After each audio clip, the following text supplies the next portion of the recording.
So in this video we're going to show you how to drill a pilot hole. So often you'll have a job in construction.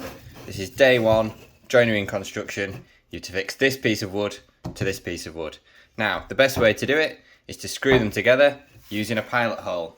So what we've done here is we've marked the thickness of our piece of wood with some blue insulation tape. So when we drill our pilot hole, we want to always drill right through the first piece of wood.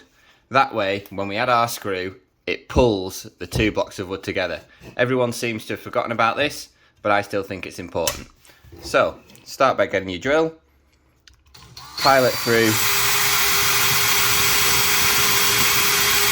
first piece of wood only, up to your mark.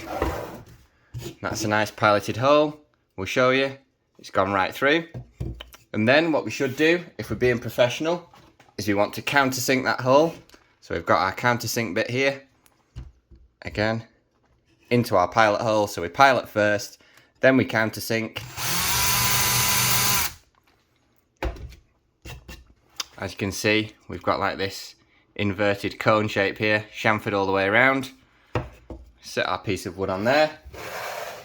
Then all we need is our little wood screw. Put that into there. As you can see, it goes right through the hole. This is exactly what we want because we want the screw to pull these two bits of wood together. Then we get our cordless drill.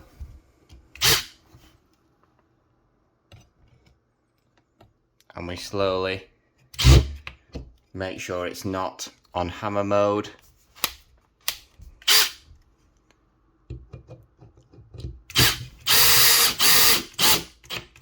We put our screw in, and that has then clamped our two bits of wood together, and they won't move because we piloted all the way through our first piece of wood and our screw has locked it in to our second piece of wood.